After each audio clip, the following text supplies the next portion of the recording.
진정한 자유는 외부의 조건이 아닌 우리의 내면에서 시작됩니다. 이제 우리는 명상록의 가장 깊은 가르침이 담긴 마지막 여정을 시작합니다. 제9장부터 제12장까지는 모든 것이 하나로 연결되어 있다는 우주적 통찰에서부터 우리가 어떻게 내면의 평화를 지킬 수 있는지에 대한 구체적인 방법까지를 다루게 됩니다. 특히 우리의 감정과 생각을 다스리는 법, 다른 사람들과의 관계에서 지혜롭게 처신하는 법, 그리고 궁극적으로 어떻게 살아야 하는지에 대한 깊은 통찰을 얻게 될 것입니다. 이 마지막 장들은 그의 철학이 정점에 달한 시기의 가르침으로 우리 삶의 모든 영역에 적용할 수 있는 실천적 지혜를 담고 있습니다. 오늘 다룰 명상록을 쓴 마르쿠스 아우렐리우스는 생애의 마지막 순간까지 자신을 완성하기 위해 노력했던 철학자였습니다. 그는 임종을 앞두고도 인생은 끊임없는 배움의 과정이라고 말했으며 이 마지막 장들은 그의 최종적인 깨달음과 통찰이 담겨 있습니다. 명상록의 마지막 장 바로 시작하겠습니다. 명상록 4부 마르쿠스 아우렐리우스 제9장 1. 부정한 자는 또한 불경한 자입니다. 왜냐하면 우주의 본성은 모든 이성적 존재를 서로를 위해 만들었기 때문입니다. 그들은 각자의 상황에 따라 서로에게 더 많이 또는 더 적게 선을 행하되 결코 해를 끼쳐서는 안 됩니다. 이러한 자연의 의지를 어기는 자는 가장 오래되고 존엄한 신들에 대한 불경을 저지르는 것이 분명합니다. 우주의 본성은 진리이며 모든 진리의 근원입니다. 따라서 의도적으로 거짓말을 하는 사람은 불경을 저지르는 것입니다. 2. 인생을 마감할 때 거짓, 위선, 쾌락, 교만으로부터 자유로웠다면 그것이 더할 나위 없이 행복하고 평안할 것입니다. 하지만 그것이 불가능하다면 이런 것들에 지쳐서 떠나가는 것이 낫습니다. 오히려 그러한 악한 길에 계속 머물기를 바라는 것보다는 말입니다. 3. 죽음에 관해서는 경멸하는 태도를 보이지 말고 오히려 기쁘게 받아들이십시오. 그것은 자연이 정한 것들 중 하나이기 때문입니다. 소년이 청년이 되고 늙어가고 성장하고 성숙해지고 이가 나고 수염이 나고 백발이 생기고 자식을 낳고 임신하고 출산하는 것처럼 죽음도 자연스러운 것입니다. 4. 죄를 짓는 자는 자신에게 죄를 짓는 것입니다. 부정한 자는 자신을 해치는 것이니 이는 자신을 이전보다 더 나쁘게 만드는 것입니다. 5. 현재의 대상에 대한 내 인식이 옳고 현재의 행동이 자비롭고 신으로부터 오는 모든 것에 대해 현재의 내 마음가짐이 만족스럽다면 그것으로 충분합니다. 6. 망상을 지우고 숙고를 하며 욕망을 잠재우고 마음을 자유롭게 하십시오. 7. 모든 비이성적 존재들 중에는 하나의 비이성적 영혼만이 있고 모든 이성적 존재들 중에는 하나의 이성적 영혼만이 있어 이들 사이에 나누어져 있습니다. 마치 모든 지상의 것들에는 하나의 땅만 있고 우리가 보는 빛도 하나이며 우리가 숨쉬는 공기도 하나인 것처럼 말입니다. 8. 인간, 신, 세계는 각각 그들만의 열매를 맺습니다. 모든 것은 열매를 맺을 적절한 시기가 있습니다. 비록 관습적으로 이 말이 포도나무와 같은 것들에 적합해 보이지만 이성은 공동의 이익을 위한 열매와 자신이 즐기는 특별한 열매를 맺습니다. 이성은 확산하는 본성을 가지고 있어 자신이 가진 것을 다른 이들에게도 전파합니다. 9. 가르칠 수 있다면 더 나은 것을 가르치고 그럴 수 없다면 인내심을 가지고 그들을 참아주는 것이 당신에게 주어진 온화함과 선함임을 기억하십시오. 신들도 그런 이들에게 선하며 때로는 건강, 부, 명예의 문제에서 그들의 노력을 돕기도 합니다. 당신도 그렇게 할 수 있지 않습니까? 10. 비참해지도록 운명 지어진 사람처럼 일하지 마십시오. 동정받거나 칭찬받기를 바라지도 마십시오. 다만 자비와 상호사회의 법이 요구하는 대로 행하거나 자제하는 것만이 당신의 유일한 관심사가 되게 하십시오. 10일. 오늘 나는 모든 고난에서 벗어났다. 아니, 나는 모든 고난을 던져버렸다고 해야 합니다. 당신을 괴롭히는 것은 밖에 있지 않고 당신의 의견 속에 있기 때문입니다. 진정으로 평온해지기 위해서는 그것을 거기서 던져버려야 합니다. 12. 경험의 관점에서 이 모든 것들은 평범하고 일상적입니다. 그것들은 하루 동안만 지속될 뿐이며 그 본질은 매우 비천하고 더럽습니다. 우리가 장사 지낸 이들의 시대에 그랬던 것처럼 지금도 마찬가지이며 다르지 않습니다. 13.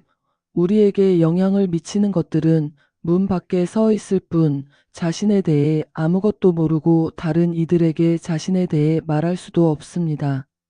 그렇다면 이것들을 판단하는 것은 무엇입니까? 바로 이해력입니다. 14. 미덕과 악덕이 감정이 아닌 행동에 있듯이 이성적이고 자비로운 사람의 진정한 선과 악도 감정이 아닌 행동과 실천에 있습니다. 15. 던져 올려진 돌이 떨어질 때 그것에게는 아무런 해가 되지 않습니다. 올라갈 때도 이롭지 않은 것처럼 말입니다. 16. 그들의 마음과 이해력을 살펴보십시오. 당신이 두려워하는 사람들이 어떤 사람들인지 그들이 자신을 어떻게 판단하는지를 보십시오. 17. 세상의 모든 것들은 항상 변화의 상태에 있습니다. 당신도 끊임없이 변화하고 있으며 어떤 면에서는 부패하고 있습니다. 세상 전체도 마찬가지입니다. 18. 다른 사람의 죄가 당신의 것이 아닙니다. 왜 그것이 당신을 괴롭힙니까? 그것은 죄를 지은 사람이 신경 쓸 일입니다. 19. 행동과 목적에는 끝이 있습니다. 우리는 행동과 목적이 끝났다고 말합니다. 의견에도 완전한 중단이 있는데 이는 마치 그것의 죽음과 같습니다. 이 모든 것에는 해로움이 없습니다. 이제 이것을 인간의 나이에 적용해 보십시오. 어린이, 청년, 청장년, 노인처럼 말입니다. 한 나이에서 다른 나이로의 모든 변화는 일종의 죽음입니다. 하지만 이 모든 과정에서 슬퍼할 일은 없습니다. 20. 상황이 요구할 때 당신은 빠르게 세 가지 중 하나에 의지하십시오. 당신 자신의 이해력에 정의에 반하는 결정을 하지 않도록, 우주의 이해력에 당신이 누구의 일부인지 기억하도록, 당신이 지금 상대하는 사람의 이해력에 그가 무지한 상태인지 아는 상태인지 고려하도록, 그리고 그가 당신의 친족임을 기억하십시오. 21. 당신이 누구든 공동사회의 구성원으로서 그 완성을 위해 만들어졌듯이 당신의 모든 행동도 진정으로 사회적인 삶의 완성을 향해야 합니다. 공동선을 직접적으로든 간접적으로든 참조하지 않는 당신의 어떤 행동이라도 삶을 혼란스럽게 하고 무질서하게 만듭니다. 22. 아이들의 분노는 단순한 장난에 불과합니다. 죽은 몸을 일으켜 세워 너무 빨리 쓰러지지 않게 하려는 불쌍한 영혼들처럼 말입니다. 23. 결과를 일으키는 원인의 본질을 살펴보십시오. 그것을 물질적인 것들과 분리하여 있는 그대로 바라보십시오. 그런 다음 그러한 원인이 지속될 수 있는 시간의 한계를 고려하십시오. 24. 당신의 이해력이 자연스러운 구성에 따라 작동하는 것만으로는 행복하다고 여기지 않았기에 무한한 고통과 불행을 겪어왔습니다. 25. 누군가가 거짓 고발로 당신을 공격하거나 증오심을 가지고 비난할 때 즉시 그들의 마음과 이해력으로 들어가 그들이 어떤 사람인지 살펴보십시오. 그러면 그런 사람들이 당신을 어떻게 생각하는지에 대해 괴로워할 이유가 없다는 것을 알게 될 것입니다. 그러나 여전히 그들을 사랑해야 합니다. 본성적으로 그들은 당신의 친구이기 때문입니다. 신들도 꿈과 신탁을 통해 그들을 다른 이들처럼 돕는 것을 기꺼이 합니다. 26. 세상의 평범한 일들은 한 시대에서 다른 시대로 오르내리며 여전히 같습니다. 우주의 정신은 각각의 일이 일어나기 전에 그것을 고려하고 숙고합니다. 만약 그렇다면 그런 훌륭한 이해력의 결정에 부끄럽지 않게 순응하십시오. 또는 모든 것을 한 번에 결정했다면 일어나는 모든 일은 필연적인 결과로 일어나며 모든 것은 불가분하게 서로 연결되어 있습니다. 결론적으로 말하면 신이 있다면 모든 것이 잘 될 것이고 모든 것이 우연과 운명으로 간다 해도 당신은 자신에게 관련된 일에서 자신의 분별력을 사용할 수 있으며 그렇다면 당신은 잘 될 것입니다. 27. 잠시 후면 땅이 우리 모두를 덮을 것이고 그 후 땅 자체도 변화할 것입니다. 그리고 영원의 한 시기에서 다른 시기로 그렇게 영원히 순환할 것입니다. 이렇게 많은 변화와 변천의 연속을 마음속으로 생각할 때 어찌 세속적인 것들을 경멸하지 않을 수 있겠습니까? 우주의 원인은 마치 강한 급류와 같아서 모든 것을 쓸어가 버립니다. 28. 자신들을 세상의 유일한 진정한 실천적 철학자라고 생각하는 정치가들. 그토록 위험을 가장하거나 미덕과 정직을 사랑한다고 자처하는 이들이 실제로는 얼마나 비참한 사람들입니까? 5. 인간이여. 당신은 무엇 때문에 그토록 소동을 피웁니까? 지금 당신의 본성이 요구하는 것을 하십시오. 할 수 있다면 결심하고 누가 그것을 알건 모르건 신경 쓰지 마십시오. 플라톤의 이상국가를 기대하지 말라고 하시겠지만 아주 조금이라도 발전이 있다면 만족해야 합니다. 그러한 작은 진전조차도 대단하게 여겨야 합니다. 29. 높은 곳에서 내려다보듯이 수많은 무리와 제사, 폭풍 후 치는 바다와 잔잔한 바다에서의 온갖 항해를, 존재하는 것들의 다양함과 차이를, 태어나는 것들과 사라지는 것들을 바라보십시오. 또한 오래전에 살았던 이들의 삶과 앞으로 살아갈 이들의 삶, 그리고 지금 야만인들의 삶도 생각해 보십시오. 당신의 이름조차 들어본 적 없는 사람이 얼마나 많으며 곧 당신을 잊을 사람이 얼마나 많습니까? 방금 전까지 당신을 칭찬하던 사람들이 얼마 지나지 않아 당신을 비난할 수도 있습니다.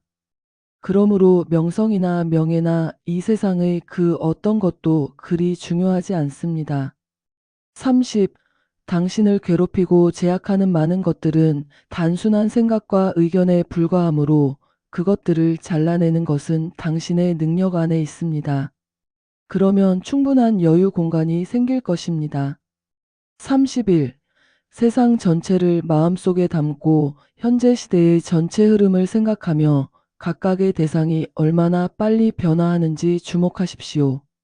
어떤 것이 생성되고 해체되기까지의 시간이 얼마나 짧은지, 또 생성 이전의 무한한 시간과 해체 이후의 무한한 시간을 생각해 보십시오.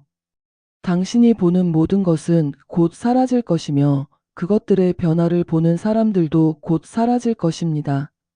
100살에 죽는 사람이나 젊어서 죽는 사람이나 결국은 같은 곳에 이릅니다. 32. 그들의 마음과 이해력은 어떠하며 그들이 관심을 기울이는 것은 무엇입니까?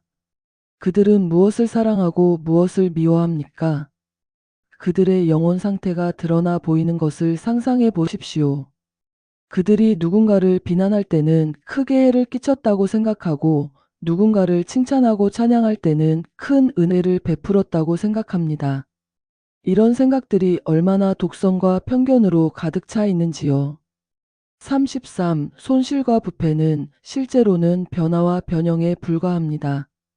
이것이 바로 우주의 본성이 가장 기뻐하는 것이며 이를 통해 모든 일이 잘 이루어집니다.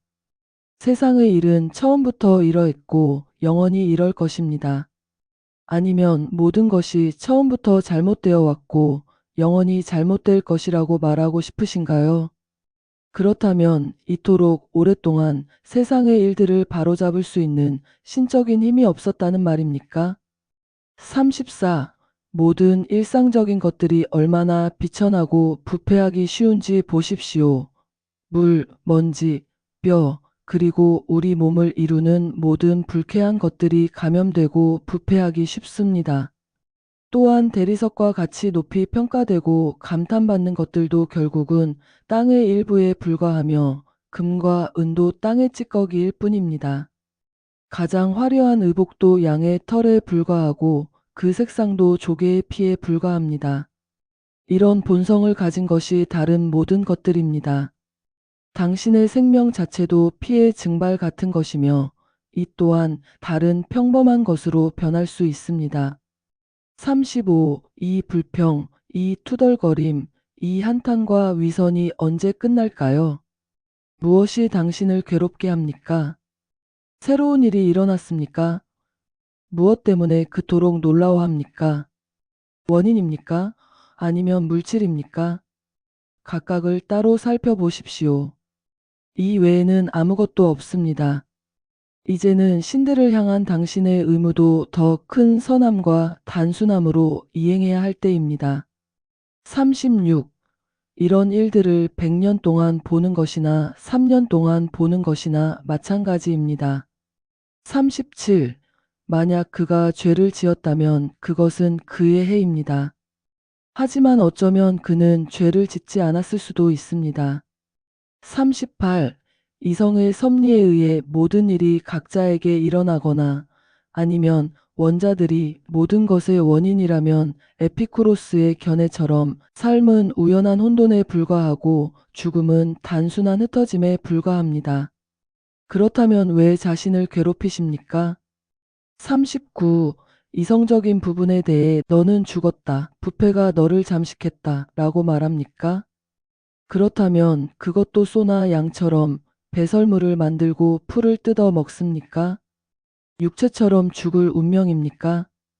40. 신들이 우리를 위해 아무것도 할 수 없거나 아니면 우리 마음의 혼란과 불안을 잠재울 수 있습니다. 만약 아무것도 할 수 없다면 왜 기도합니까? 만약 할 수 있다면 왜 세속적인 것들을 두려워하거나 욕망하지 않게 해달라고 기도하지 않습니까? 그것들의 부재나 존재에 괴로워하거나 불만족스러워하지 않게 해달라고 기도하는 것이 그것들을 얻거나 피하게 해달라고 기도하는 것보다 낫지 않습니까? 분명 신들이 우리를 도울 수 있다면 이런 면에서도 도울 수 있을 것입니다. 41. 에피쿠로스는 자신의 병 중에 이렇게 말했습니다. 나의 대화는 병의 본질에 관한 것이 아니었고 방문객들에게 그것을 이야기하지도 않았다. 대신 가장 중요한 것들을 고려하고 생각하는 데 시간을 보냈다.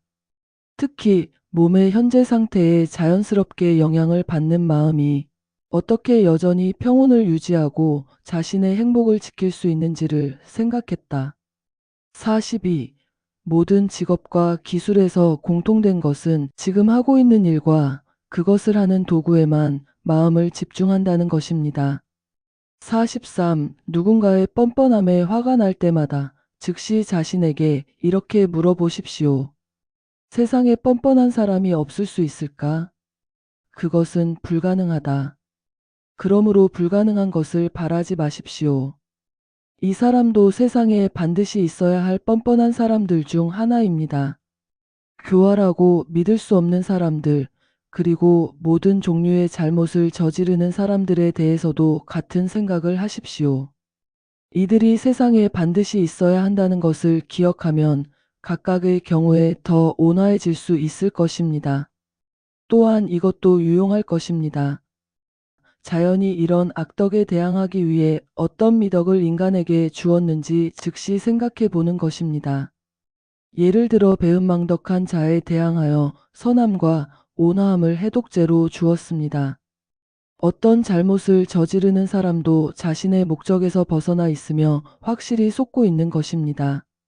또한 이런 사람들의 잘못으로 인해 당신의 마음이 더 나빠질 수는 없습니다. 제10장 1. 오 나의 영혼이여 네가 선하고 단순하며 하나가 되어 몸으로 둘러싸인 것보다 더 열린 모습이 될 때가 올 것이라 믿는다. 너는 언젠가 사랑을 목적으로 하고 세속적인 것들에 대한 애착이 사라진 이들의 행복을 느끼게 될 것이다. 너는 언젠가 충만해져서 외부의 어떤 것도 필요로 하지 않게 될 것이다. 2. 자연에 의해 완전히 다스려지는 사람으로서 자연이 일반적으로 요구하는 것이 무엇인지 관찰하도록 하라.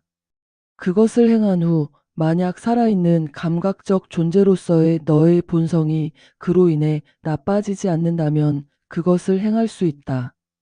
다음으로 살아있는 감각적 존재로서의 너의 본성이 요구하는 것이 무엇인지 살펴보아라. 3. 너에게 일어나는 모든 일은 너의 자연적 구성에 의해 견딜 수 있거나 견딜 수 없게 되어 있다. 만약 견딜 수 있다면 화내지 말고 너의 자연적 구성에 따라 견뎌라. 견딜 수 없다면 화내지 말라. 그것은 곧 너를 끝낼 것이며 그것 자체도 너와 함께 끝날 것이다. 4. 잘못을 저지른 자를 사랑과 온화함으로 가르치고 그의 잘못을 보여주어라. 만약 그럴 수 없다면 자신을 탓하라. 아니면 내 의지와 노력이 부족하지 않았다면 자신조차 탓하지 말라. 5. 너에게 일어나는 것은 무엇이든 영원한 시간으로부터 너에게 정해진 것이다. 원인들의 연결에 의해 너의 실체가 영원으로부터 정해졌듯이 그것에 일어날 모든 것도 운명 지어지고 정해졌다. 6. 에피쿠로스와 함께 원자들이 모든 것의 원인이라고 어리석게 상상하거나 아니면 우리는 자연을 인정해야만 한다. 이것을 첫 번째 기초로 삼아라. 너는 자연에 의해 다스려지는 우주의 일부라는 것을. 그리고 두 번째로 너와 같은 종류와 본성을 가진 부분들과 너는 친족 관계에 있다는 것을. 7. 세계의 모든 부분들은 필연적으로 언젠가는 부패에 이르러야 한다. 더 정확히 말하면 변화라고 해야 하지만 더 잘 이해되도록 지금은 그 흔한 말을 쓰겠다. 8. 네가 선량하고 겸손하며 진실하다는 이름을 얻었다면 어떤 행동으로도 이 이름들을 잃지 않도록 주의하라. 만약 잃게 된다면 가능한 한 빨리 그것들을 되찾아라. 9. 집에서는 장난감과 어리석음이, 외부에서는 전쟁이, 때로는 공포가, 때로는 무기력하거나 어리석은 게으름이. 이것이 너의 일상적인 노예 상태다. 조금씩 조금씩 더 잘 주의하지 않는다면 그 신성한 원칙들이 너의 마음에서 지워질 것이다. 10. 거미가 자신이 쫓던 파리를 잡았을 때 자랑스러워하지 않듯이 누군가 토끼를 잡거나 그물로 물고기를 잡았을 때도 그렇다. 다른 이가 멧돼지를 또 다른 이가 곰을 잡았을 때도 마찬가지로 그들은 최근 패배한 사르마티아인이나 북방 민족들을 상대로 한 그들의 용맹한 행동을 자랑하고 자찬할 수 있다. 11.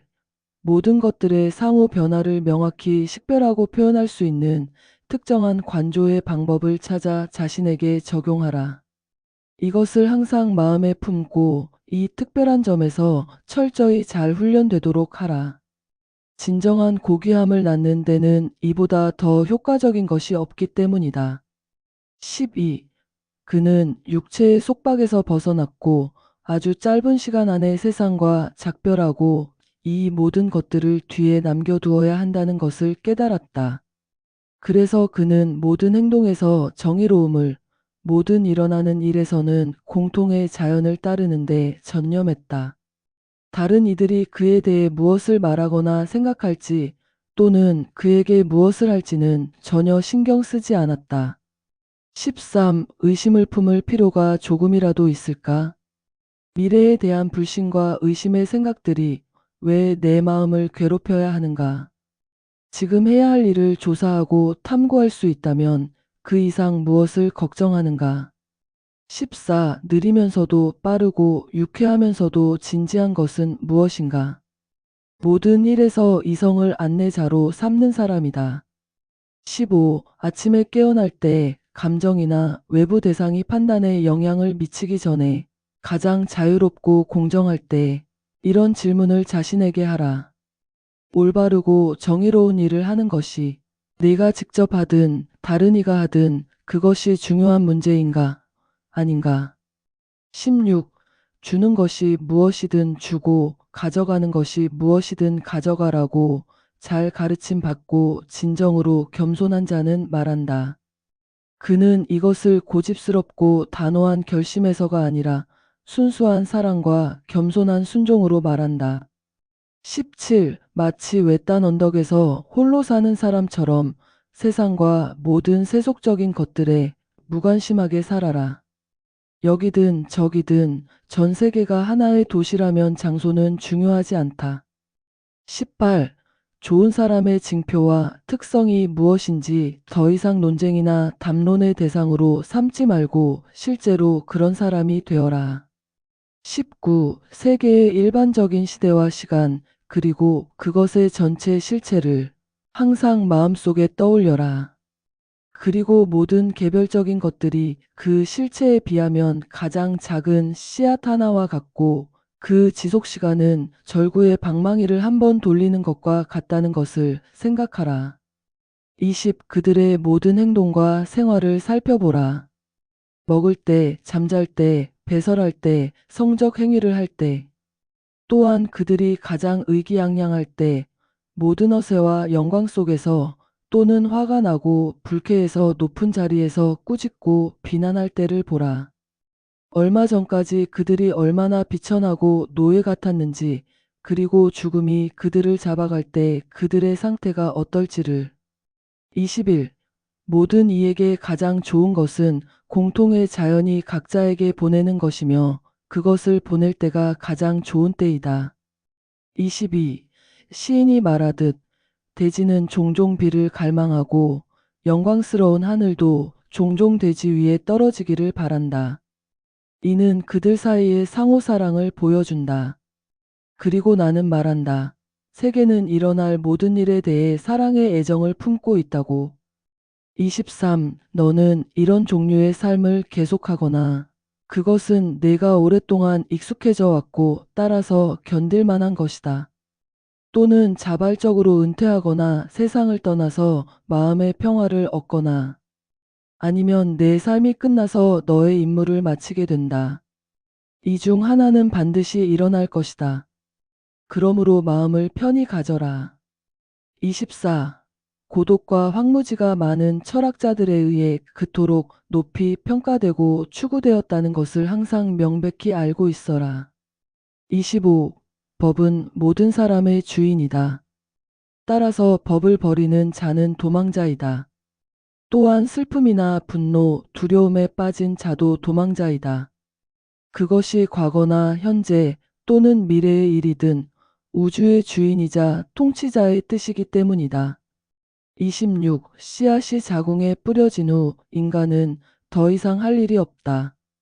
다른 원인이 이어받아 일을 맡아 때가 되면 아이를 완성시킨다. 또한 인간이 목구멍으로 음식을 넘기면 그 후에는 다른 원인이 이어받아 감각과 정서로 생명과 힘으로 그것을 분배한다. 27. 현재 있는 모든 것들이 과거에도 비슷한 방식으로 있었다는 것을 그리고 앞으로도 그럴 것이라는 점을 항상 마음에 새겨라. 또한 내가 직접 경험했거나 고대의 역사를 통해 알게 된 수많은 드라마와 동일한 장면들, 같은 직업의 사람들의 삶과 행동들을 떠올려 보라. 28. 목이 베일 때 비명을 지르며 발버둥치는 돼지처럼 세속적인 것 때문에 슬퍼하고 괴로워하는 모든 이들을 생각하라. 홀로 침대에 누워 이 필멸의 삶의 비참함을 탄식하는 자도 마찬가지다. 29. 내가 하려는 일이 무엇이든 스스로에게 물어보라. 내가 죽으면 이것을 더 이상 할 수 없다고 해서 죽음이 나에게 괴로운 것이 되어야 하는가? 30. 다른 사람의 잘못에 화가 날 때마다 즉시 자신을 돌아보고 내가 같은 종류의 잘못을 저지른 적이 없는지 생각하라. 예를 들어 부자가 되는 것, 쾌락 속에서 사는 것, 칭찬과 인정을 받는 것을 행복이라고 생각하지는 않았는지. 30일, 사티로를 볼 때는 소크라테스를 생각하고 유프라테스를 볼 때는 유티키오와 실바누스를, 알키프론을 볼 때는 트로파이오포루스를, 크세노폰을 볼 때는 크리토나 세베루스를 생각하라. 그리고 너 자신을 볼 때는 카이사르들 중 한 명을, 모든 이에 대해 그들의 지위와 직업에 상응하는 누군가를 생각하라. 그리고 나서 이렇게 생각하라. 그들은 지금 어디에 있는가? 어디에도 없거나 어디에나 있다. 32. 네가 그토록 벗어나고 싶어하는 주제와 삶의 과정이 무엇인가? 이 모든 것을 그 진정한 본성에 따라 바라보는 이해력이 단련할 수 있는 적절한 대상이 아닌가? 그러므로 인내하라. 너도 이것들을 익숙하게, 말하자면 자연스럽게 만들 때까지. 33. 누구도 너에 대해 이 사람은 진정으로 단순하지 않다, 또는 진실하지 않다, 또는 선하지 않다 라고 진실되게 말할 수 없게 하라. 이런 의견을 가진 사람은 누구든 속은 것이 되게 하라. 이 모든 것은 너에게 달려 있다. 누가 너를 진정으로 단순하거나 선하게 되는 것을 막을 수 있겠는가? 단지 그러한 사람이 되지 않고서는 살지 않겠다고 결심하라. 34. 광견병에 물린 사람이 거의 모든 것을 두려워하듯이 교리에 한 번 물린 사람이나 진정한 지식이 각인된 사람에게는 보거나 읽는 거의 모든 것이 아무리 짧고 평범한 것이라도 모든 슬픔과 두려움에서 벗어나게 하는 좋은 기억이 된다. 35. 좋은 눈은 보여야 할 것은 무엇이든 보아야 하며 초록색 것들만 보아서는 안 된다. 그것은 아픈 눈의 특징이다. 마찬가지로 좋은 귀와 좋은 코는 들어야 할 것이나 맡아야 할 것이 무엇이든 받아들일 준비가 되어 있어야 한다. 36. 죽음에서 아무리 행복한 사람이라도 그가 죽을 때 곁에 있는 사람들 중 일부는 그의 추정된 불행을 기뻐할 준비가 되어 있을 것이다. 그가 정말로 덕이 있고 현명했다면 마지막에 이제야 이 교사로부터 해방되는구나 라고 혼자 말하는 사람이 없겠는가. 37. 누군가가 무언가를 할 때마다 자신에게 물어보라. 이 사람의 이 행동의 목적은 무엇인가? 하지만 먼저 자신부터 시작하여 내가 하는 모든 일에 대해 철저히 검토하라. 38. 사람을 움직이게 하고 감정을 이쪽이나 저쪽으로 끌어당기는 힘을 가진 것은 본래 외부의 것이 아니라 각 사람의 교리와 의견 속에 숨어 있는 것임을 기억하라. 그것이 수사이고 그것이 삶이며 그것이 인간 자신이다. 내 몸에 관해서는 그것은 단지 그릇이나 케이스처럼 너를 둘러싸고 있을 뿐이며 거기에 붙어 있는 많은 정교한 도구들도 내 생각을 괴롭히지 않게 하라. 그것들은 그저 목수의 도끼와 같지만 다만 우리와 함께 태어나고 자연스럽게 우리에게 붙어 있다는 점이 다를 뿐이다. 이것들을 움직이고 제어할 수 있는 내적 원인이 없다면 이 부분들은 그 자체로는 배틀에 대한 북이나 작가에 대한 펜이나 마부에 대한 채찍보다 더 쓸모가 없다. 제11장 1. 이성적 영혼의 자연적 특성과 특권은 다음과 같다. 자신을 볼 수 있고 자신을 정돈하고 구성할 수 있다. 자신을 원하는 대로 만들 수 있고 자신의 열매를 수확한다. 반면 식물, 나무, 비이성적 존재들은 어떤 열매를 맺든 그것을 다른 이들을 위해 맺을 뿐 자신들을 위해서가 아니다. 2. 즐거운 노래나 춤, 판크라티온 경기, 내가 매료되곤 했던 운동들을 쉽게 경멸할 수 있을 것이다. 만약 조화로운 목소리를 그것을 구성하는 개별적인 소리들로 나누어 보고 각각에 대해 이것이 나를 정복하는 소리인가? 라고 자문한다면 그러면 너는 부끄러워할 것이다. 3. 지금 당장이라도 소멸이든 흩어짐이든 다른 곳에서의 지속이든 어떤 방식으로든 몸에서 분리될 준비가 된 영혼은 얼마나 복되고 행복한가. 이러한 준비는 기독교도들처럼 격렬하고 열정적인 반대에 대한 완고하고 단호한 결심에서가 아니라 분별력과 진중함을 가진 특별한 판단에서 나와야 한다. 4. 내가 자비롭게 무언가를 했는가? 그렇다면 그것으로 나는 이익을 얻은 것이다. 이것이 모든 상황에서 내 마음에 떠오르게 하고 그것을 생각하는 것을 멈추지 마라. 내 직업은 무엇인가? 선하게 되는 것이다. 그리고 이것이 어떻게 잘 이루어질 수 있는가? 특정한 이론과 교리들에 의해서이다. 5. 비극은 처음에는 세상의 우연과 재난을 사람들에게 상기시키기 위해 도입되고 만들어졌다. 이런 일들이 자연의 일반적인 과정에서 일어난다는 것을, 그리고 무대에서 이런 사건들의 큰 기쁨과 즐거움을 느끼는 사람들이 더 큰 무대에서는 같은 일들로 인해 괴롭거나 고통스러워하지 않게 하기 위함이었다. 6. 어떤 다른 삶의 과정도 진정한 철학자의 실천에 이보다 더 잘 맞을 수 없다는 것이 얼마나 분명하게 보이는가. 7. 가까이 있는 것과의 연속성에서 잘려나간 가지는 필연적으로 전체 나무에서 잘려나가야 한다. 마찬가지로 다른 사람으로부터 분리된 사람은 전체 사회로부터 분리된다. 가지는 다른 이에 의해 잘리지만 증오하고 거부하는 자는 스스로를 이웃으로부터 잘라내고 동시에 자신을 전체 몸이나 공동체로부터 분리한다는 것을 알지 못한다. 8. 선한 교류와 애정의 문제에서는 동료 가지들처럼 함께 자라되 의견의 문제에서는 그렇지 않다. 내가 옳은 길을 갈 때 반대하는 사람들이 내 선한 행동에서 너를 돌이키게 할 수 없듯이 그들을 향한 내 선한 애정에서도 너를 돌이키게 하지 말라. 9. 어떤 자연도 예술보다 열등할 수 없다. 모든 예술이 자연을 모방하기 때문이다. 만약 이것이 사실이라면 모든 자연 중 가장 완벽하고 일반적인 자연이 예술의 기술보다 부족할 것이라고 생각하는 것은 매우 있을 수 없는 일이다. 10. 내가 얻거나 피하려고 그토록 고생하는 그 일들은 스스로 내게 오지 않는다. 오히려 어떤 면에서 내가 그것들에게로 가는 것이다. 그러므로 그것들에 대한 내 판단과 의견을 쉬게 하라. 그러면 그것들 자체는 소란이나 동요 없이 조용히 서 있을 것이고 너는 추구하거나 도망가는 것을 멈출 수 있을 것이다. 11.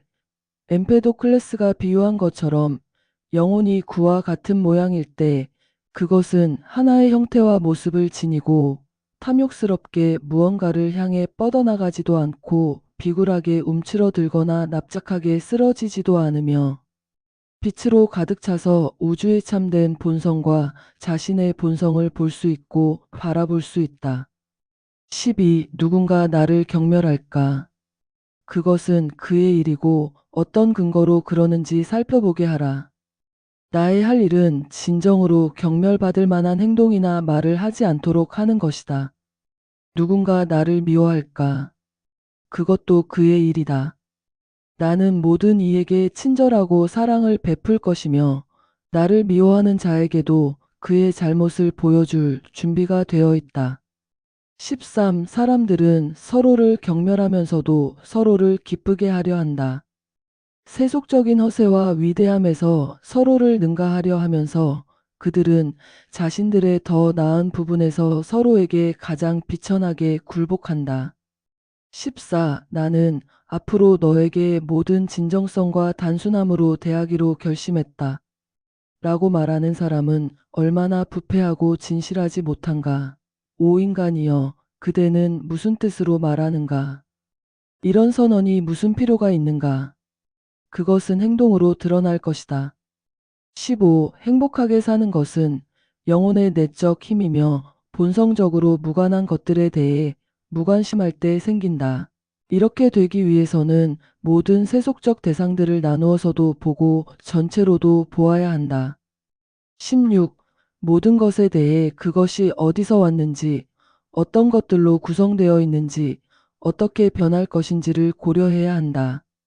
그것이 변했을 때 어떤 본성을 가질 것인지, 어떤 모습일 것인지, 그리고 이 변화로 인해 어떤 해도 입지 않을 것임을 고려해야 한다. 17.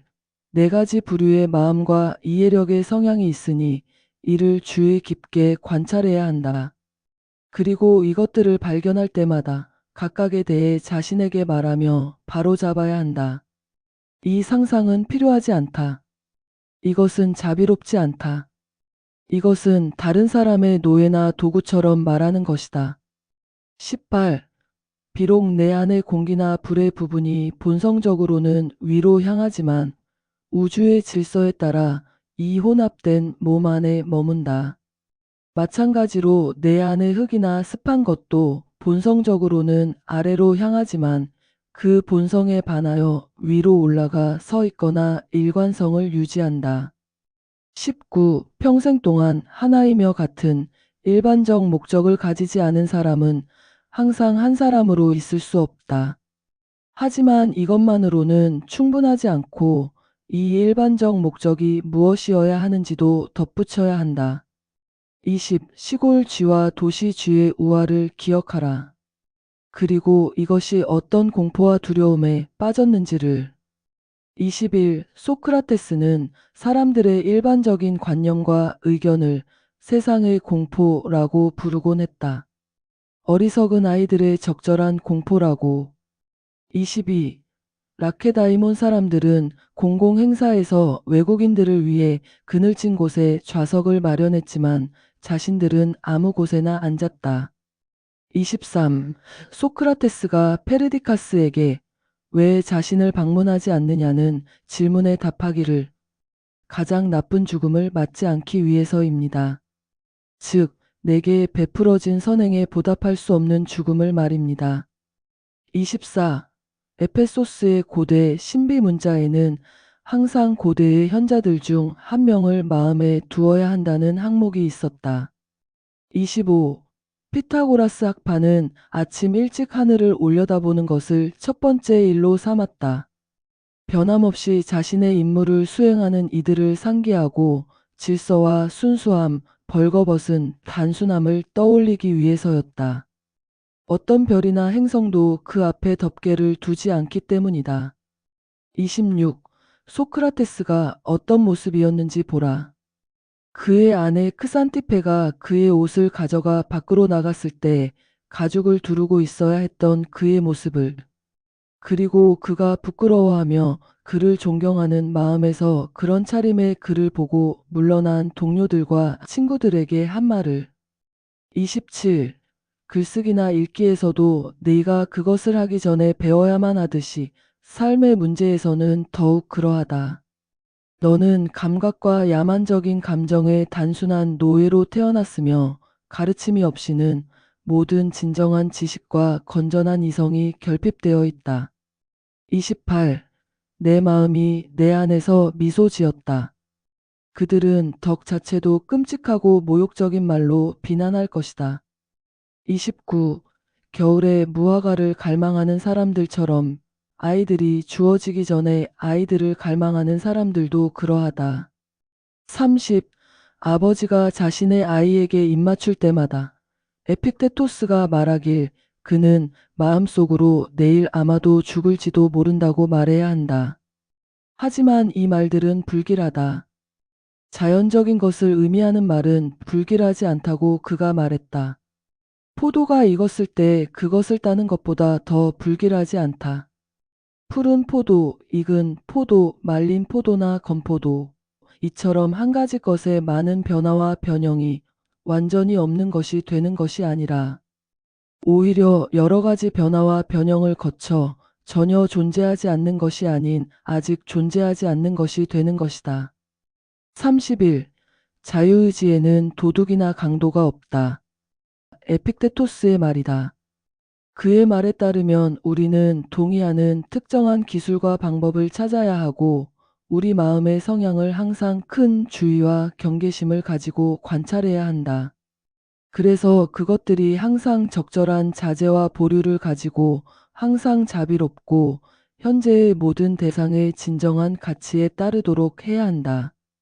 그리고 열렬한 갈망에 관해서는 우리는 그것을 완전히 피해야 하고 오직 우리 자신의 의지에 전적으로 달린 것들에 대해서만 혐오를 사용해야 한다.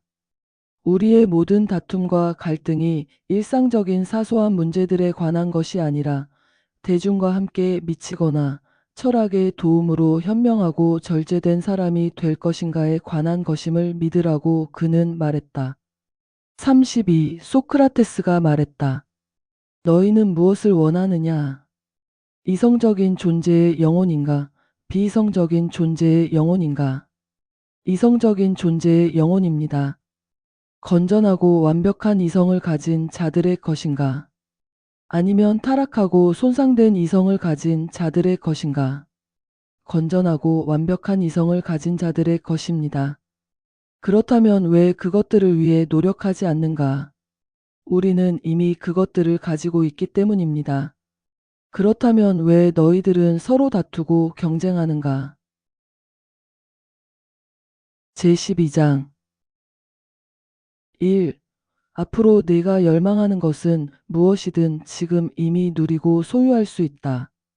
만약 내 자신의 행복을 시기하지 않는다면, 그리고 그것은 과거의 모든 것을 잊고 미래를 신의 섭리에 맡기며 현재의 모든 생각과 의도를 거룩함과 정의로움에 기울일 때 가능하다. 거룩함이란 신의 섭리가 보내는 것을 기꺼이 받아들이는 것이다. 2. 신은 우리의 마음과 이해력을 이 물질적 그릇들과 외면, 모든 세속적인 찌꺼기로부터 벗겨진 채로 바라본다. 그의 단순하고 순수한 이해력으로 그는 우리의 가장 내면적이고 순수한 부분을 꿰뚫어 본다. 3. 나는 종종 어떻게 모든 사람이 자신을 가장 사랑하면서도 자신에 대한 다른 사람들의 의견을 자신의 의견보다 더 중요하게 여기는지 궁금했다. 만약 어떤 신이나 위엄 있는 스승이 곁에 서서 우리 중 누구에게든 자신이 생각하는 것을 즉시 말하라고 명령한다면 하루도 견딜 수 있는 사람이 없을 것이다. 4. 어떻게 신들이 다른 모든 것들은 잘 정돈하고 사랑스럽게 돌보면서도 이 한 가지 일에서는 실수를 했을까? 신과 많은 계약을 맺고 많은 거룩한 행동으로 그와 친밀함을 쌓은 매우 선한 사람들이 한 번 죽으면 결코 생명으로 돌아오지 못하고 영원히 사라진다는 것 말이다. 5. 처음에는 절망했던 것들도 연습하라. 왼손이 대부분 게으르게 놀고 있는 것을 보지만 그것을 사용하면 오른손보다 더 강하게 고삐를 잡을 수 있다. 6. 다음과 같은 것들이 내 일상적인 명상의 대상이 되어야 한다. 죽음이 우리를 갑자기 덮칠 때 우리의 영혼과 육체가 어떤 상태이어야 하는지, 이 필멸의 삶이 얼마나 짧은지, 우리 이전과 이후에 있을 시간의 광대함, 모든 세속적 물질의 연약함을 고려하고 명확히 바라보는 것. 7. 너는 세상의 모든 것들을 물질, 형태, 그리고 그것의 적절한 목적이라는 세 가지로 나누어 바라보고 고려해야 한다. 8. 인간이 신이 승인하는 것만을 행하면 되고 신이 보내는 것은 무엇이든 기쁘게 받아들일 수 있다는 이 능력에서 얼마나 행복한가. 9. 자연적 사건들의 일반적인 과정과 결과로 일어나는 일에 대해서는 신들도 의도적이든 비의도적이든 잘못된 일을 할 수 없으므로 인간들도 무지로 인해 그래서 그들의 의지에 반해 잘못을 저지름으로 비난받아서는 안 된다. 그러므로 누구도 비난받아서는 안 된다. 10. 이 삶에서 자연의 일반적인 과정에서 일어나는 일에 놀라는 자는 얼마나 우스꽝스럽고 이상한가. 11. 운명이든 아니면 모든 것이 순전한 우연의 혼돈이든 만약 그것이 절대적이고 피할 수 없는 필연성이라면 왜 저항하는가? 만약 유연한 섭리라면 신의 도움과 원조를 받을 자격이 있게 만들어라. 12. 이러저러한 사람이 죄를 지었다라는 생각이 들 때 이렇게 추론하라. 이것이 정말 죄인지 어떻게 아는가. 그리고 설령 죄라 하더라도 그가 이미 스스로를 정죄하지 않았다고 어떻게 아는가. 이는 마치 누군가가 자신의 얼굴을 핥히고 찢는 것과 같으니 분노보다는 연민의 대상이다. 13. 적절하지 않다면 하지 말라. 참되지 않다면 말하지 말라. 모든 강제와 필연성으로부터 내 자신의 목적과 결심을 자유롭게 유지하라. 14. 내 앞에 나타나는 모든 것에 대해 그것의 진정한 본성이 무엇인지 고려하고 그것을 형식적인 것과 물질적인 것, 그것의 진정한 용도나 목적, 그리고 그것이 지속되도록 정해진 적절한 시간으로 나누어 펼쳐보라. 15. 내 안에 내 열정이나 감각적 욕망과 감정보다 더 나은, 더 신성한 무언가가 있다는 것을 이해할 때가 되었다. 지금 내 마음의 대상이 무엇인가? 그것이 두려움인가, 의심인가, 욕망인가, 아니면 그런 종류의 다른 것인가? 16. 모든 것이 의견일 뿐이며 모든 의견은 마음에 달려 있다는 것을 기억하라. 내 의견을 제거하면 현재의 평온이 찾아오고 모든 것이 안전하고 안정된다. 17. 어떤 행위든 잠시 중단되었다고 해서 진정으로 어떤 해를 입었다고 할 수 없다. 그것이 끝났기 때문이다. 그 행위의 주체도 마찬가지로 그의 행위가 끝났다는 이유만으로 어떤 해를 입었다고 할 수 없다. 18. 다음 세 가지를 항상 준비하고 있어야 한다. 첫째, 내 행동에 관해서는 정의와 공평이 요구하는 것 외에는 아무것도 하지 않는지, 그리고 외부에서 일어나는 일들은 우연이나 섭리에 의한 것인지를 고려하라. 둘째, 우리의 신체가 아직 미숙하고 불완전할 때부터 생명이 불어넣어지기까지, 그리고 소멸할 때까지 어떠한지를 살펴보라. 셋째, 높은 곳에서 내려다보듯이 지상의 모든 것들을 관조할 때 얼마나 허망하게 보일 것인지를 생각하라. 19. 의견을 던져버리면 너는 안전하다. 그런데 무엇이 너를 의견을 던져버리지 못하게 하는가? 무언가에 괴로워할 때 모든 일이 우주의 본성에 따라 일어난다는 것을 잊었는가? 그리고 잘못은 오직 그것을 저지른 자에게만 관계된다는 것을. 20. 한때 어떤 한 가지 일로 특별한 분노를 느꼈거나 최고의 명예나 재난 또는 상호 증오와 적의 혹은 다른 어떤 운명이나 상태에 있었던 사람들을 생각해 보라. 그리고 지금 그 모든 것들이 어떻게 되었는지 생각해 보라. 모든 것이 연기가 되고 재가 되고 단순한 이야기가 되었으며 어쩌면 이야기조차 되지 않았다. 20일 사람들이 너는 어디서 신들을 보았으며 어떻게 그들이 있다는 것을 확실히 알아서 그토록 경건하게 숭배하는가? 라고 물을 때 나는 이렇게 답한다. 첫째, 그들은 눈으로도 어떤 방식으로든 보이고 분명하다.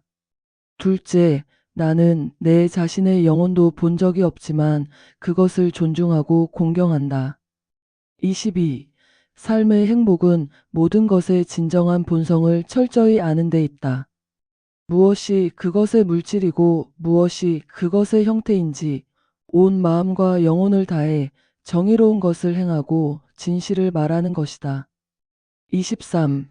태양의 빛은 하나뿐이지만 벽과 산과 수천 가지 사물들에 의해 가로막힌다. 전체 세계의 공통 실체는 하나뿐이지만 무한한 수의 서로 다른 개체들로 나뉘어 있다. 공통의 영혼도 하나뿐이지만 무수한 개별적 본질과 본성으로 나뉘어 있다. 24. 네가 무엇을 바라는가? 오래 살기를 바라는가? 감각적 영혼의 활동이나 욕구적 능력을 즐기기를 바라는가? 아니면 성장했다가 다시 감소하기를 바라는가? 오래 말하고 생각하고 이성적으로 추론하기를 바라는가? 이 중 어느 것이 내 욕망의 가치 있는 대상으로 보이는가? 25. 우리 각자에게 허락된 거대하고 무한한 영혼의 작은 부분이 얼마나 빨리 세상의 일반적 시대 속으로 사라지는지를 보라.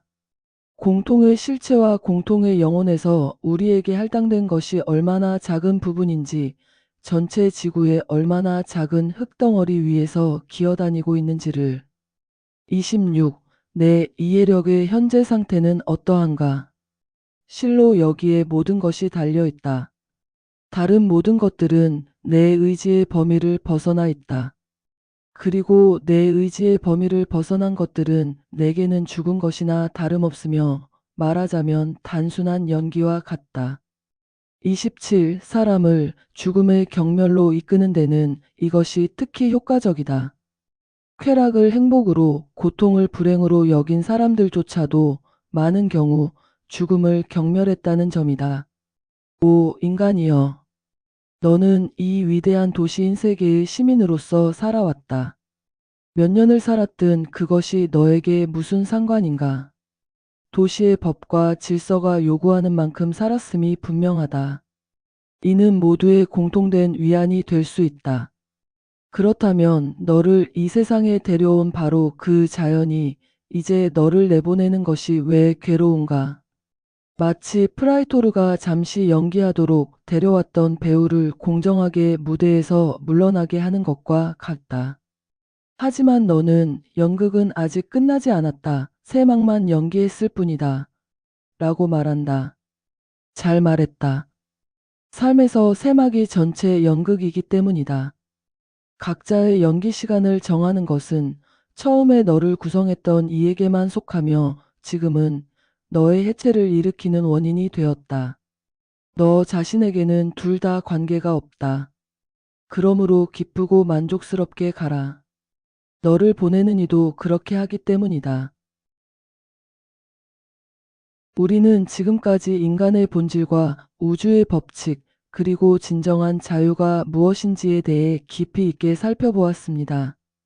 모든 것이 서로 연결되어 있다는 우주적 통찰은 우리의 시야를 넓혀 주었고, 개인의 작은 고민들을 더 큰 관점에서 바라볼 수 있게 해주었습니다.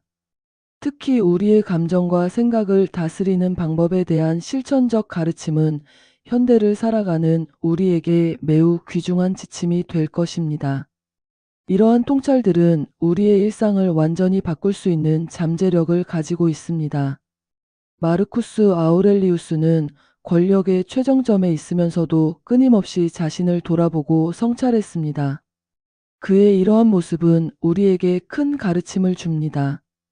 우리의 지위나 환경과 관계없이 진정한 성장은 항상 가능하며 필요하다는 것입니다. 매일의 성찰과 실천을 통해 우리는 더 나은 사람이 될 수 있습니다. 이것이 바로 명상록이 우리에게 전하는 가장 큰 희망의 메시지입니다. 우리 모두는 더 나은 삶을 살 수 있는 잠재력을 가지고 있습니다. 지금까지의 여정을 통해 우리는 많은 것을 배웠습니다. 하지만 이것은 끝이 아닌 시작입니다. 이제 우리는 이 가르침들을 우리의 일상에서 실천해야 합니다. 매 순간 우리의 선택이 우리를 어떤 사람으로 만들어가는지 깨닫고 그 선택들을 더욱 의식적으로 해나가야 합니다. 이것이 바로 진정한 철학적 삶의 시작입니다. 우리 모두가 이 여정에서 서로에게 도움이 되고 지지가 되기를 희망합니다. 마르쿠스 아우렐리우스의 명상록 전체 낭독을 마치며 이 가르침들이 여러분의 삶에 작은 변화라도 가져다 주었기를 바랍니다. 우리는 완벽할 수는 없지만 매일 조금씩 더 나아질 수는 있습니다. 긴 여정에 함께해 주신 여러분 모두에게 깊은 감사를 드립니다. 우리 모두의 영혼이 이 가르침을 통해 더욱 성장하고 성숙해지기를 기원하며 이것으로 명상록 전체 낭독을 마무리하겠습니다.